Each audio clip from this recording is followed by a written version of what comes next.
The most dangerous office politics rarely sound aggressive. They sound polite. They sound reasonable. They sound like concern. They sound like team spirit. And that is exactly why they work. You have felt the pressure before, you just may not have named it correctly. Sometimes the attack is not on your work. Sometimes it is on your perception. Sometimes it is on your confidence. Sometimes it is on your timing.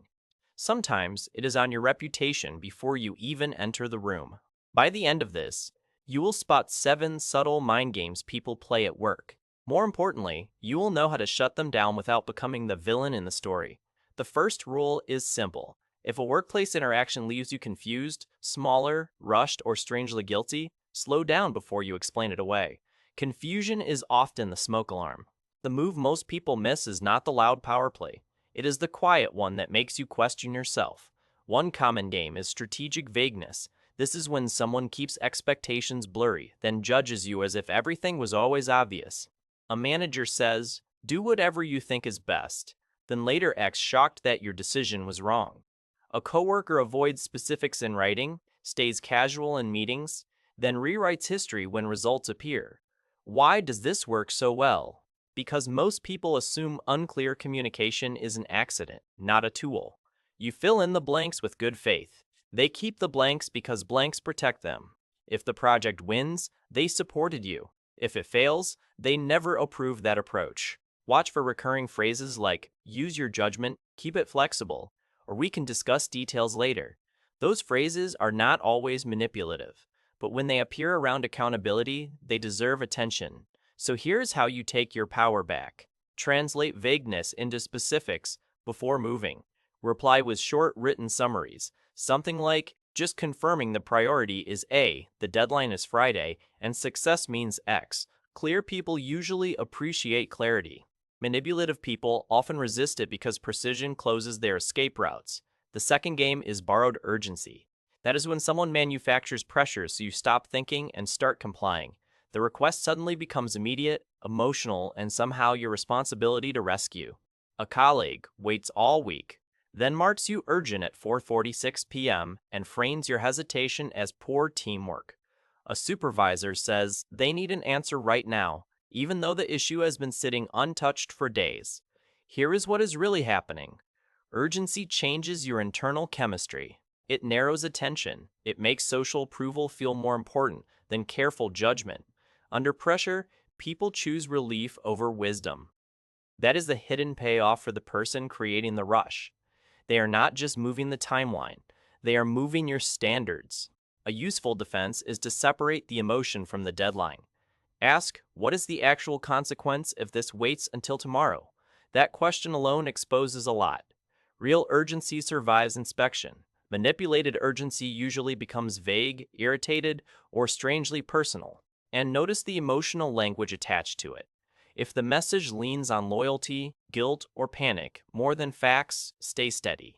Fast is sometimes necessary. Rushed obedience is not. There is another tell here most people miss.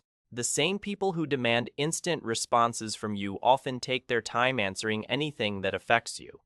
That imbalance is information. The third game is selective praise. This one feels good at first, which is why it slips past defenses. Someone flatters your work, your reliability, or your maturity right before asking for something unfair. You are the only person I can trust with this. You are so much easier than everyone else. You always rise above the drama. On the surface, that sounds respectful. Underneath, it can be a leash made of compliments. The praise is not always about appreciating you.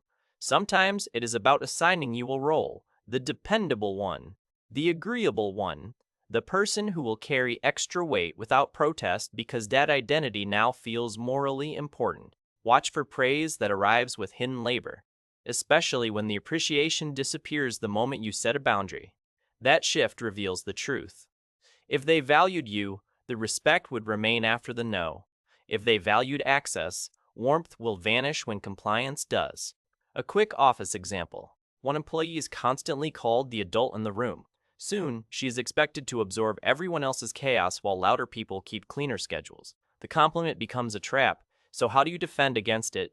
Accept kind words without letting them define your obligations. You can say, I appreciate that, and I still need to keep this within my role. That sentence protects both your professionalism and your time. If you've caught yourself falling for praise like this, you're not alone. Tell me below. The fourth game is social triangulation. This happens when someone manages you through other people instead of speaking directly. They do not bring the concern to you. They bring you the feeling of being discussed. You hear that leadership has questions. You hear that some people are uncomfortable. You hear that others noticed your tone. No names, no specifics, no clean conversation, just enough fog to make you anxious. This works because human beings are deeply sensitive to group standing. Even confident people can lose their footing when they feel an invisible audience judging them. Triangulation turns uncertainty into self-policing. You start editing yourself to satisfy people who may not even exist. Here is how you spot it. The message always arrives secondhand, it is hard to verify, and it creates emotional pressure without actionable detail. The defense is respectful directness.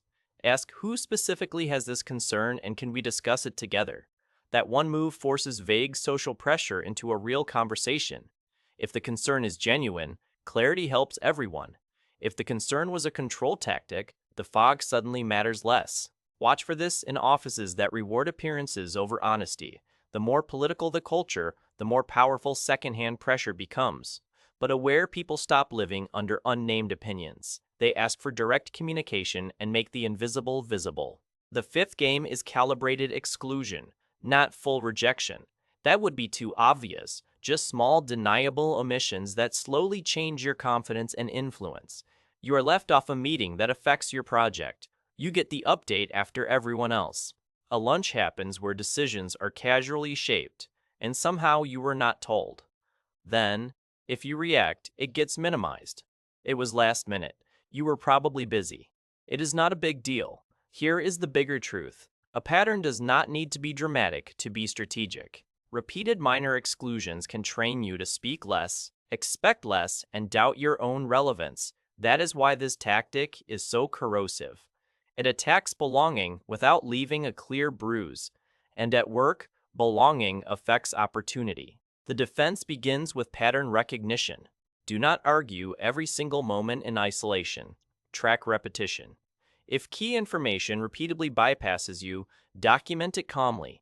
Then address the pattern, not your wounded feelings. Say, I have noticed I was excluded from the last 3 conversations that affected this deliverable and I need to be included earlier. Specific patterns are harder to dismiss than emotional impressions. There is a sharper reframe here. Sometimes exclusion is not about disliking you. Sometimes it is about making you easier to outmaneuver. The sixth game is controlled contradiction. This is when the standards keep shifting, but only around you. You are told to take initiative, then punished for not asking first. You are told to speak up, then labeled difficult when your view creates friction. You are told details matter, then accused of overthinking when you ask for details. This does real psychological damage over time. Not because one contradiction is unbearable, because repeated contradiction teaches learned hesitation. You stop trusting your own calibration. Every choice starts to feel dangerous. That hesitation is useful to controlling people. A hesitant person is easier to guide, blame, and outperform. An everyday example, a team lead says they want independent thinkers. But the employees who advance are the ones who mirror the lead's opinions most carefully. The spoken rule and the rewarded rule are different. That gap is where the mind game lives. So how do you defend yourself? Stop listening only to stated values. Study rewarded behavior. In any system, the real rules are revealed by what gets protected, promoted, and excused. Once you see the true incentives, your confusion begins to lift. Then make choices based on the real map, not the printed brochure. That does not mean becoming cynical. It means becoming accurate. And accurate people are much harder to destabilize. The seventh game is preemptive framing. This is one of the quietest reputation attacks in professional life. Someone lightly defines you before others can meet you clearly. They call you intense, or emotional, or perfectionistic, or hard to read. Not as an accusation, as a casual heads up, maybe even with a smile. By the time you enter the room, people are already interpreting you through that lens. Normal disagreement becomes proof. Healthy confidence becomes arrogance. A serious question becomes defensiveness. That is why preemptive framing is so effective. It does not need to destroy your reputation. It only needs to tint it. A slight tint can change promotions, alliances, trust, and who gets believed in conflict. How do you catch it? Pay attention to moments when people respond to an image of you rather than your actual behavior. Notice when harmless actions get misread in a strangely consistent direction. Sometimes the problem is not your tone. Sometimes someone has been translating you before you arrive. Your defense is calm contradiction through pattern and presence. Do not chase every rumor. Do not panic and over-explain. Instead, become unusually consistent, clear, and documented. When needed, correct specific distortions simply and without heat. A line like, "I want to clarify that directly," because that description does not reflect what happened, is often enough. You are not trying to win theater. You are building credibility brick by brick. Here is what ties all 7 mind games together. They all aim to make you react from confusion instead of respond from clarity. That is the core battle. Not intelligence, not charisma, clarity. The manipulated version of you feels rushed, guilty, isolated, grateful for crumbs, and unsure of your own read. You wear version of you notices patterns early. You pause. You verify. You put things in writing. You ask direct questions. You stop treating discomfort like proof that you are wrong. That shift changes everything. Because subtle workplace manipulation survives in the gap between what happened and what you were willing to name. Once you name the pattern, its power starts shrinking. You do not need to become cold. You do not need to become suspicious of everyone. You do need cleaner boundaries and stronger pattern recognition. That is not overreacting. That is professional self-respect. And there is one final defensive insight worth keeping. The healthiest people at work are not the ones who never face mind games. They are the ones who do not internalize them as personal truth. They do not instantly assume, maybe I am too sensitive. Maybe I am the problem. Maybe I should just work harder. They check the evidence. They compare words to patterns. They protect their internal reality before office politics rewrites it for them. That is how you keep your edge without losing your peace. And if this helped you see something sooner, subscribe for more sharp awareness like this. There's another video waiting for you on the subtle signals people use before open conflict even begins. Watch that next, because the earlier you catch the pattern, the less power it gets over you. Stay calm, stay clear, stay harder to fool.